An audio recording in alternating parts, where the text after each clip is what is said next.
point, my father was telling me about the value of education. Kayo ba naiintindihan niyo ba kung gaano kahalaga na mag-aral? And therefore, pumapasok ako sa eskwelahan kahit ako nakabakya dahil yun ang turo ng tatay ko. Mahalaga na tayo ay makatapos ng ating pag-aaral. At para makatapos ng pag-aaral, kinakailangan mong makinig. At habang pinagsasalita, nakikinig ka, hindi ka nakikipag-usap sa katabi mo. Naiintindihan? Did you get that, my boy? Dahil kaya ka pumapasok sa eskwelahan para ka matuto. Kung hindi mo gusto matuto, umalis ka o pumasok sa eskwelahan. Kaya nagagalit ang teacher pagka nagtuturo sila, nakatingin kayong lahat sa bintana dahil hindi maganda yun. Ang mga guro naghahanda. At kung hindi kayo interesado, babagsak ka.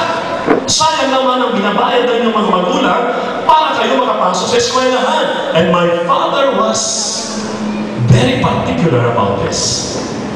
Dahil ang sabi ng tatay ko, education, knowledge is power. At ang sabi ng tatay ko, mahirap tayo anak. Para tayo maalis ng kahirapan, mag-aral kayong mabuti. And my mother was telling me about the mark of excellence. Kaya ang lahat ng trabaho namin, ang lahat ng assignment namin ay perfect, 100. Pag-submit namin, 100. At ang tatay ko, mag-aral na mabuti. Bagamat ang tatay ko, hindi kami mayaman, ay isang janitor. Ang tatay ko po ay isang janitor sa isang public school. Alam mo maging janitor? Meron ba kayong janitor dito? Kung nakita mo si Manong na janitor, siya yung tatay ko. Sa isang public school. Hindi katulad dito, Vincentian School. At kasama na ako, naglilinis, nagwawalis, nagpo-floormax, lahat ng trabaho ng tatay ko, tinutulungan ko siya.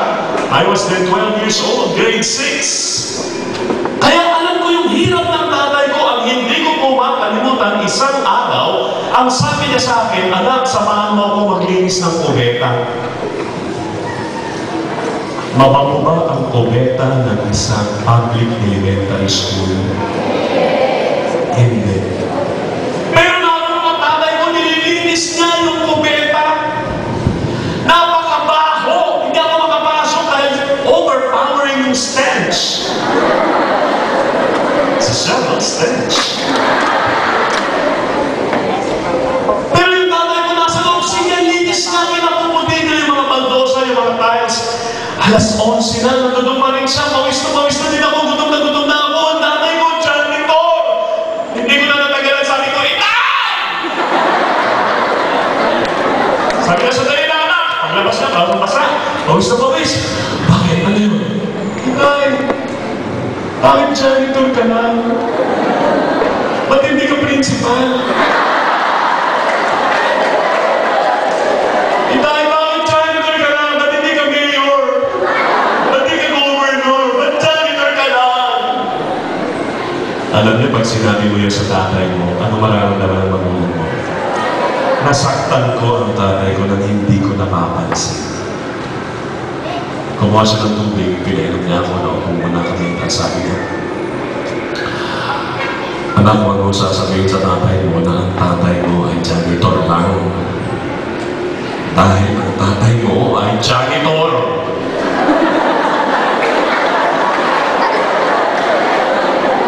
Sabi ko, ha? Pag bata ka pa, hindi mo masyado ito maiintindihan. May paliwanag siya. Ang tatay mo ay janitor. Huwag mong sasabihin ang tatay mo ay janitor lang. Dahil ang tatay mo, pag nawala ako sa eskwelahan ito, apat ang magiging kapalit kong janitor. Ang ibig kong sabihin sa iyo, anak, bagamat ang tatay mo ay janitor, ako ang pinakamagaling na janitor sa lahat sa buong eskwelahan. Walang maliit na trabaho. May mga tao na minamaliit ang kanilang trabaho. Ang ibig kong sabihin, anak, pagdating ng araw at ikaw ay maging driver, be the best driver in town. Pag naging waiter ka, be the best waiter. Pag naging sapatero ka, be the best. And people will recognize that you are the best.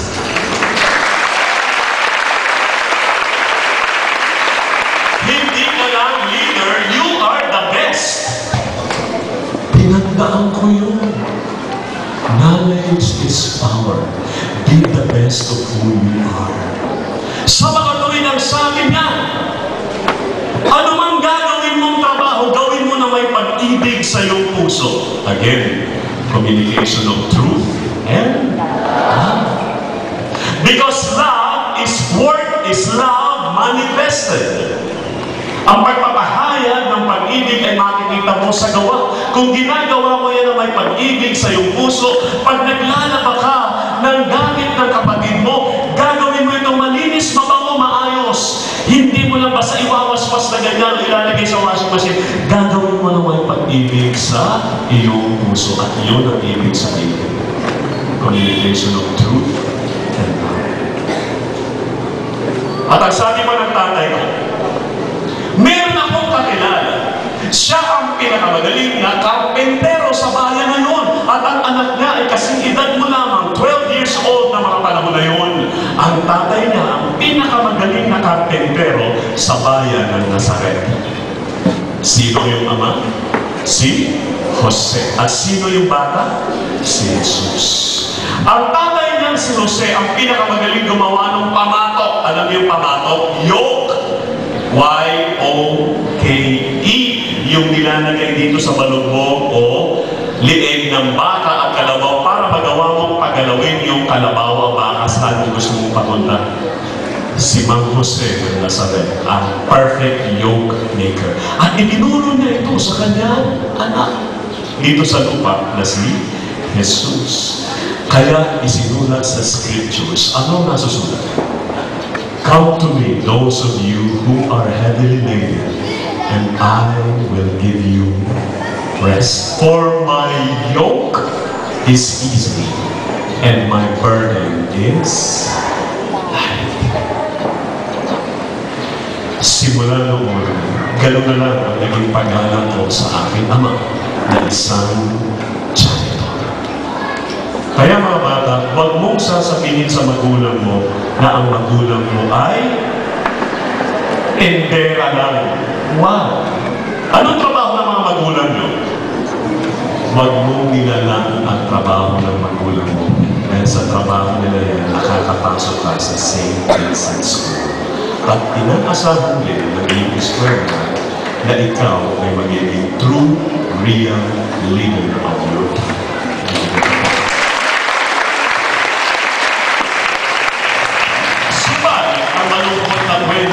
Marami sa mga bata ngayon, sa halip na makinig sa magulang, may pasak na earphone ang kanilang kanya. Diba? Naglalakad ni earphone.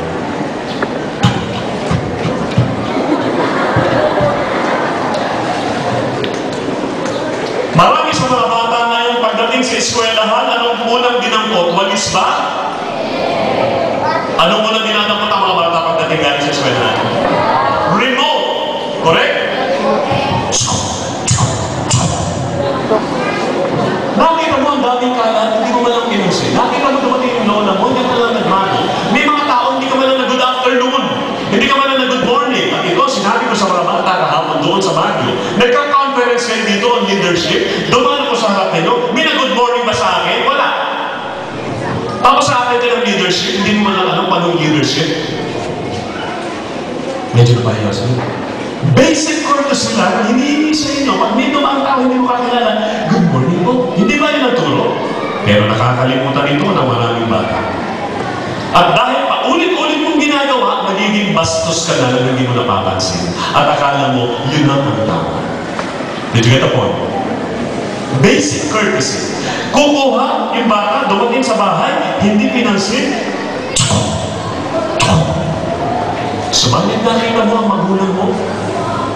Ang magulang mo, mahal na mahal ka dahil dala-dala na yung communication of truth and love. Naghanda pa sa'yo ng merienda.